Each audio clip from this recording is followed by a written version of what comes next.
I'm back. I'm back from Joliet. It's back. The High Mile Coyote Mustang's back, and it was raining time slips out there. I got some videos I want to show you, but first, let's go back, look at exactly what went down. We have a 165,000 mile High Mile Coyote Mustang. You might remember me running that NA. We installed the Vortech, the V7 JTB race supercharger. I was running 9.5 pounds of boost. Hey, I will put a link at the end of this. You can get caught up on this car because there's a ton of videos out on it. What I want to do right now is I want to tell you what it ran. I want to show you some different videos because I ran slower, then I ran faster. I ran off the foot brake. I ran with the LaunchMax. But let's head inside, let's sit down. I'm going to tell you all about it. Hey, what's up? I'm Brent from Brent Speed. Thanks for watching Brent Speed TV. And hey, if you know me, grab one of these. I'm going to tell you a couple stories and we're going to watch some videos of me going down the track. So, but first, more importantly, I need a little swig to wet my whistle. All right, so here's what went down.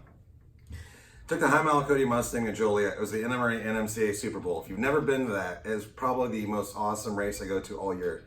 It's a lot of fun. There's a ton of cars there, GM, Dodge, of course, Mustangs, and it's just really cool cars to see. But here's what I was doing there. So I was racing a class called Mud Muscle. I really wanted to test the High Mile Coyote Mustang, 165,000 miles, automatic, put the Vortech on with 9.5 pounds of boost. Just want to see what it would do first time out. One thing you didn't see in the last video, speaking of last videos, don't forget, if you're watching this right now, you have no clue what I'm talking about. Watch the link at the end, all the old videos, I believe there's like 15 of them, something like that, where you can see why I bought the car, what happened to it over the last 2 years, and why we are doing what we're doing right now.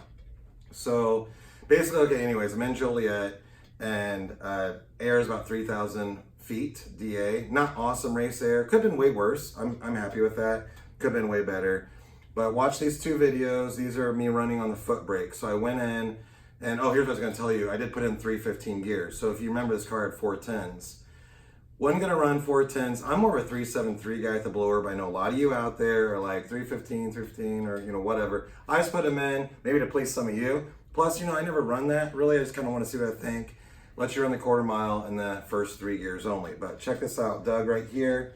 Before you see these first two clips, I ran, okay, off the foot brake, my reaction time sucked. I had a 227 and a 241. ET-wise, I ran a 1056 and a 1050. All right, we are floating around.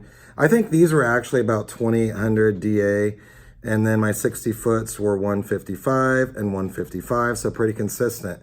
I basically go up to the line, foot brake it to about 2,000 RPMs, hammer it, make a pass, check these two runs out.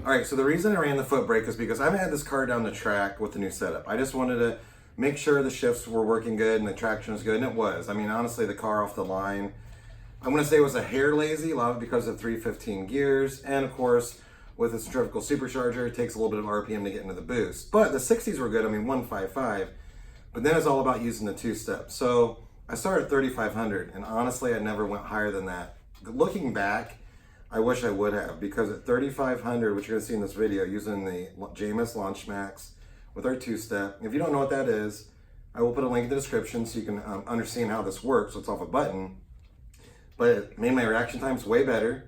Dropped my 60 foot. Doug, you come down with these time slips. So I have a couple passes I'm gonna show you.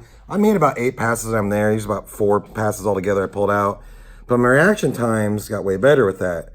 0.008 there. 0.032 there, and then I did run air got a little bit worse at a 1053 at 133, and I ran a 1049 at 130. My 60 foots were 148, 149. So the 60s definitely got faster.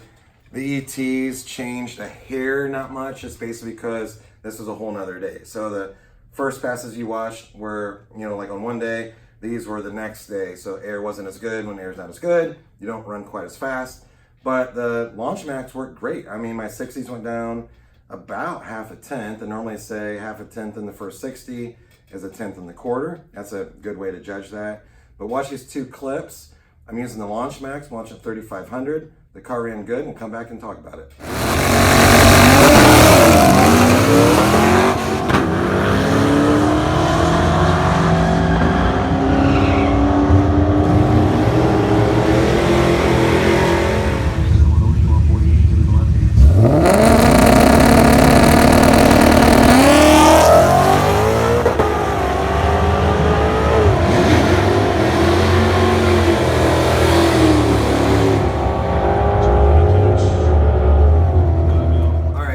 Now I need a little bit of info from you guys. So you saw the car run. I'm pumped about it. You know, Joliet, Route 66 Dragway, awesome track to be at. If you've never been there, I do suggest going. And honestly, if you've never been to the drag strip at all, I do suggest you just go on one to kind of experience what it's like. I get to do it all the time, but it's a lot of fun.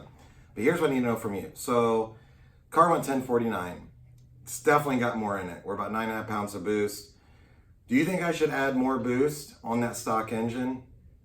I'm thinking maybe we should. See what it does. I mean, if I just went out in better air, the car would probably be at like a tenth, maybe 2 tenths faster as it sets. This is July right now. I don't have good air. So what do you think? Maybe a little bit more boost, a little bit more power? Or do you think we should just kind of run it, maybe keep it like it is and see just as it sets what it will do down the road? So hey, leave a comment for me. And if you have questions, I'm happy to answer, but I'm curious what you think we should do with this car. And I'm Brent from Brentspeed. Thanks for watching. Don't forget, I will have links on this vehicle right here, so you can read more about it. Because like I said, we have 2 years of videos on it. You may not know what went on in the beginning, why I bought it, and how we got to where we are today. But we are going to be turning it up either with a build engine or stock engine. I need your input. Let me know. Thanks for watching.